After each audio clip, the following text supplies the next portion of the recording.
На, получи!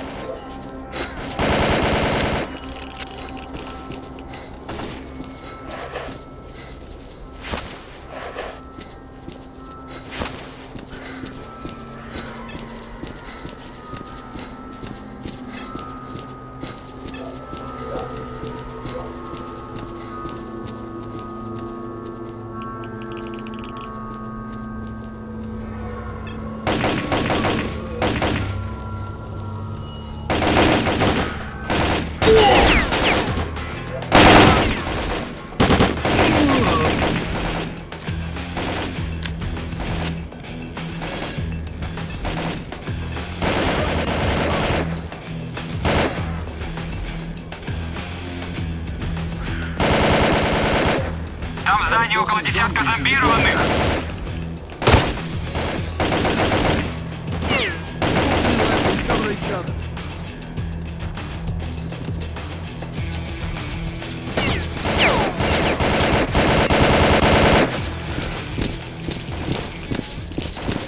На, получи!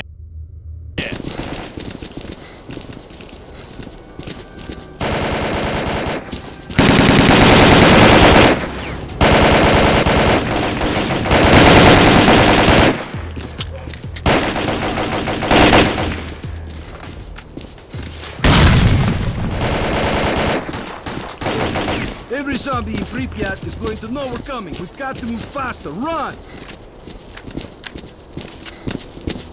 Вали, кондураса!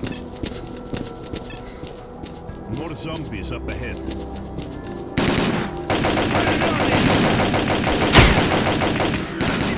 Получил? Получи!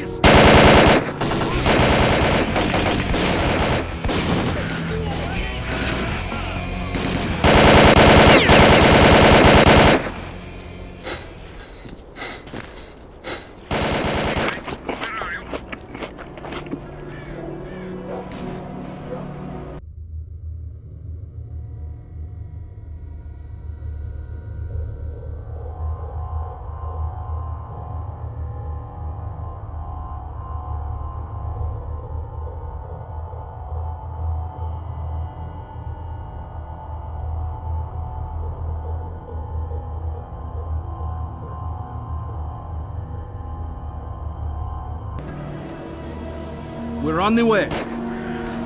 Our orders are to take off if we come under attack, so hurry the hell up! Roger that. We'll be there soon.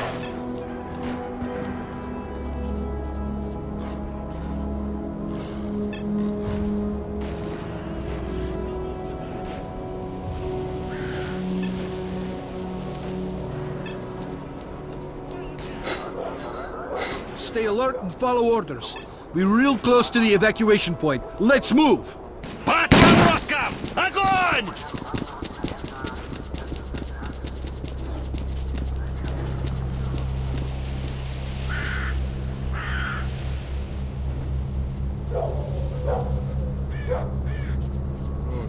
Bastards again. Maybe we should go around the building.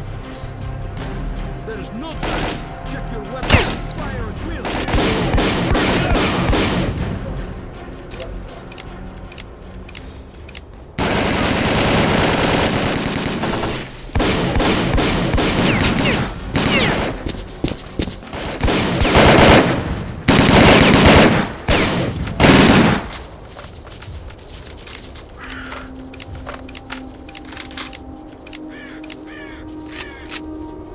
Вот тебя!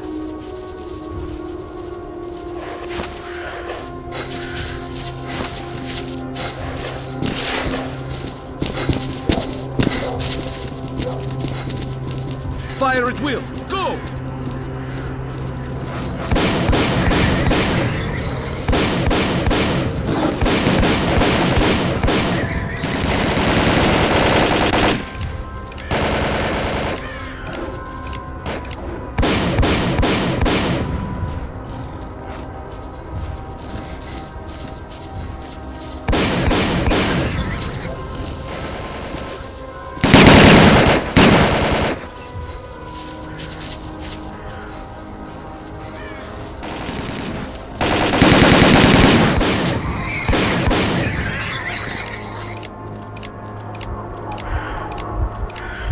Don't stop. Keep moving.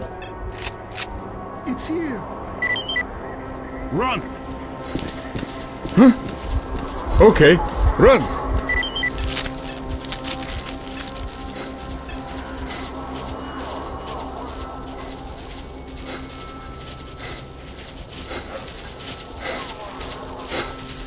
Major Detailer, we're taking heavy fire from an unidentified enemy. We cannot hold out for long.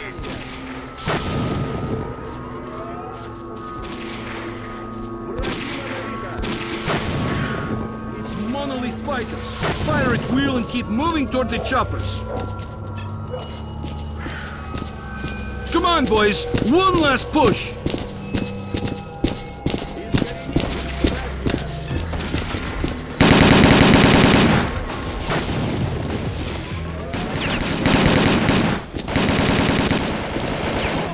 To the choppers, go!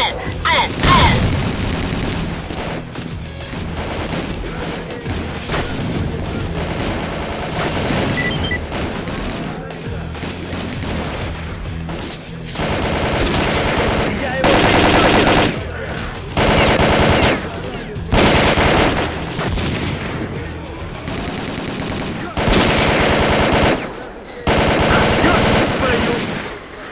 Копытился, гад!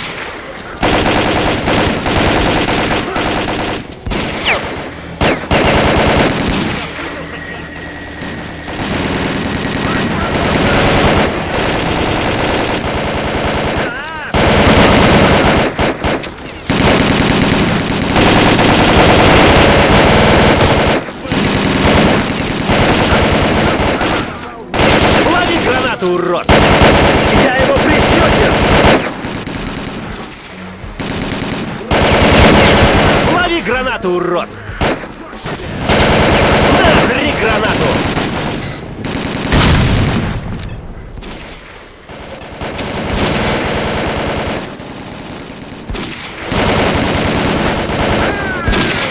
Огонь!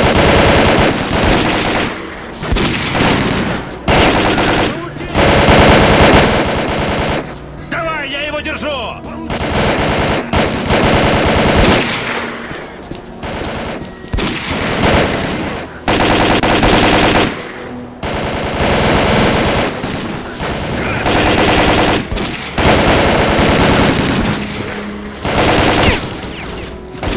Вали, от гранаты не увернешься! Зажимем! Влепил, скотине! Бей их! Красы!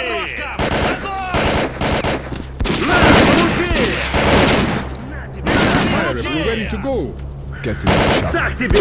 Получил!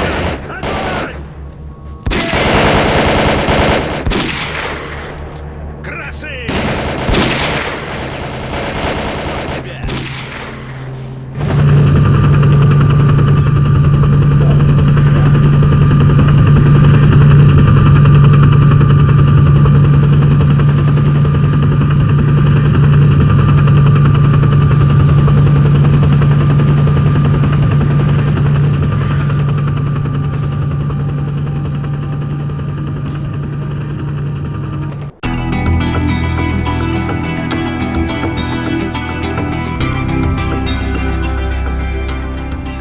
As a reward for successfully completing his investigation, Degtyarev was offered a promotion to colonel and the position of mission coordinator.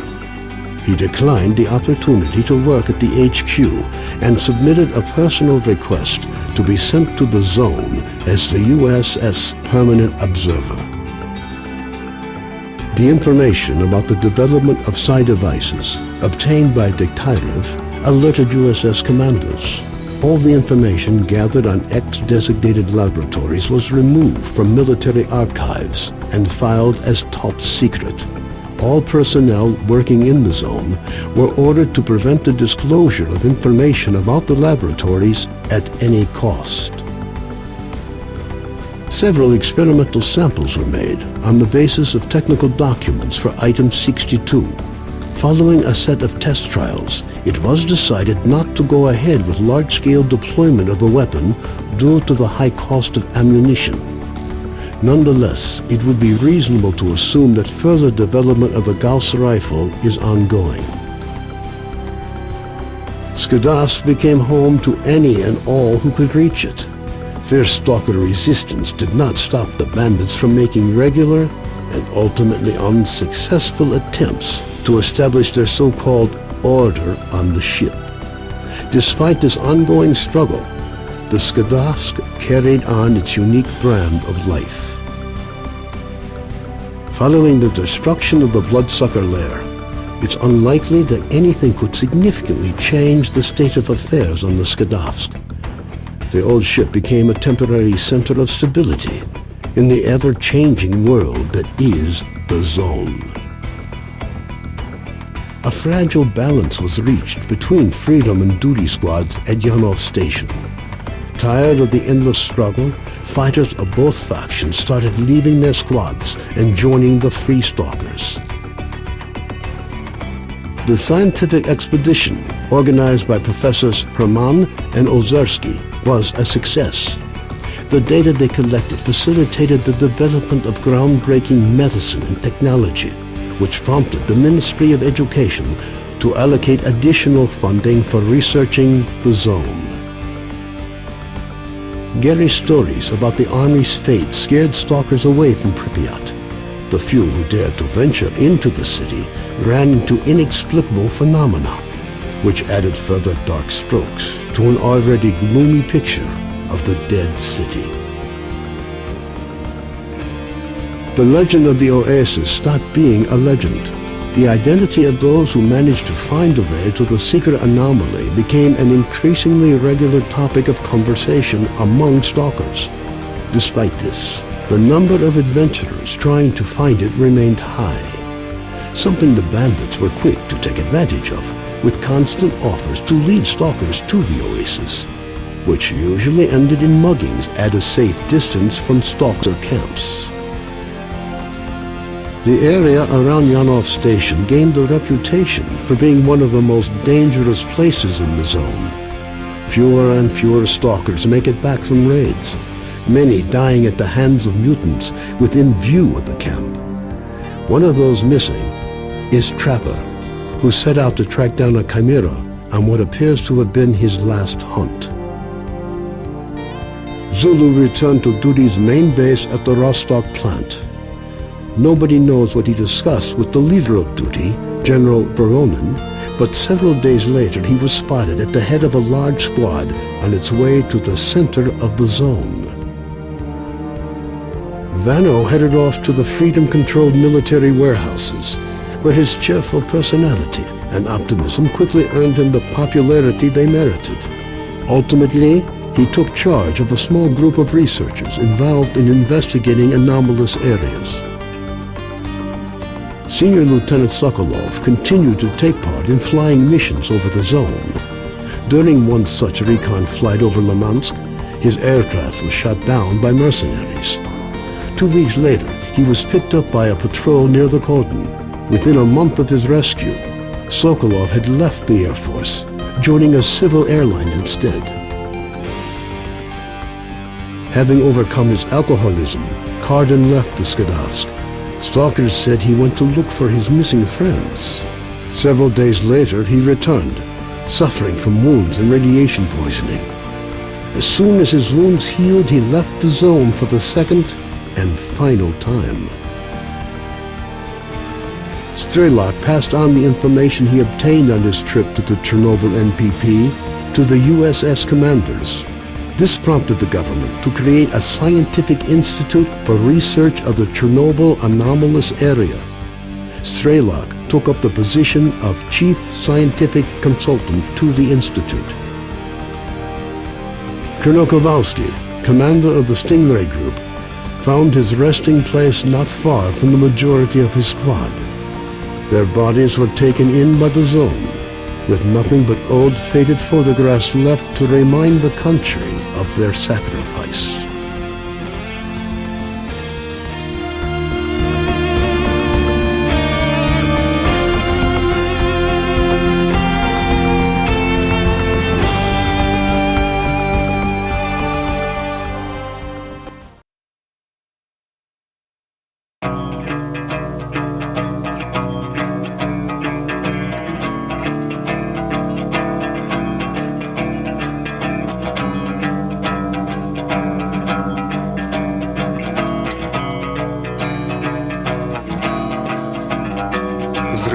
Одно мгновение через сотни лет мы растаем в пыли своих надежд, оставляя поколениям горький след. И в памяти лица близких нам людей, праздник красных флагов, звонкий смех детей. Все исчезло, остались слезы среди камней. Растворяя осколки грез, мы вспомним друг о былом. Тень ошибки из детских слез, с ней живем. Время жить, время умирать, не время нам о судьбе другой мечтать, не вернуть былого вновь. Прости меня, мой дом родной.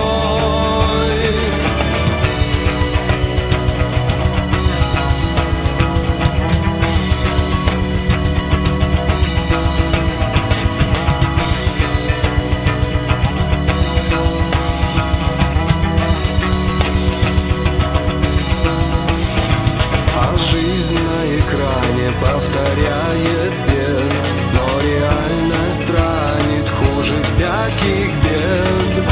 Забываем о призвании свысока. Мертвой листвою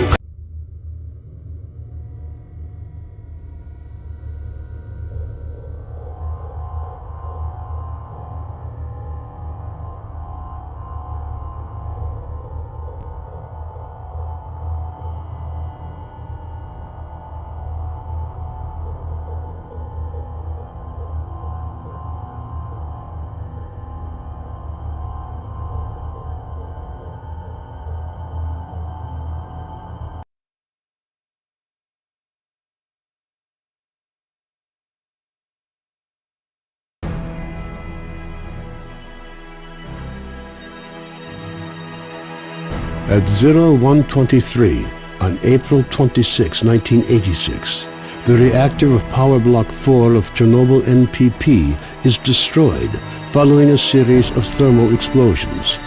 The resulting radioactive cloud moves across the European part of the USSR, Eastern Europe, and Scandinavia, eventually reaching America. The consequences of the disaster are so serious that the government is forced to begin evacuating the residents of nearby towns and villages. A 30-kilometer exclusion zone is created to stop residents from returning to the contaminated area. Despite the disaster, the Chernobyl NPP continues to operate. The existence of a power station, as well as the fact that the area is no longer inhabited, leads the Council of Ministers of the USSR to set up a network of secret laboratories in the exclusion zone. June 11, 2006. The exclusion zone lights up with a flash of blinding light as clouds can be seen evaporating in the sky. After a moment of complete silence, a peal of thunder shakes the ground. Most of the government forces guarding the perimeter are killed instantly. 2008. Scientists are still unable to explain what happened. Rare expeditions into the zone usually end in tragedy, with survivors telling stories of mutated animals with incredible abilities roaming the area. According to various estimates, by 2010, the zone is home to between 1 and 300 unknown individuals. They call themselves stalkers and make their living by collecting anomalous formations known as artifacts, which they sell for considerable sums of money. 2011. Despite military cordons, the stalker phenomenon is growing in numbers. However, stalkers travel primarily around the zone's edges, with the center remaining terra incognita. The few attempts to penetrate deeper into the zone have all ended in failure. 2012, a stalker called Strelok solves the secret of the Brain Scorcher, a man-made emitter that had blocked the way to the center of the zone for years. After the Brain Scorcher is disabled, all stalkers rush for the center of the zone, some in hopes of finding a treasure trove of artifacts, others in search of the Wish Granter. The government decides to launch a large-scale military operation. Operation Fairway, as it came to be known, involves using maps of anomaly fields to maneuver helicopters to the CNPP. Despite meticulous preparation, the operation is a failure, and none of the helicopters return from the mission. Major Degtyarev, a USS special agent, is sent into the zone to investigate the disappearance of the helicopters. Disguised as a stalker, equipped with a regular assault rifle, 2 weeks' worth of supplies, and a radio to communicate with HQ, the Major begins his journey towards the center of the zone.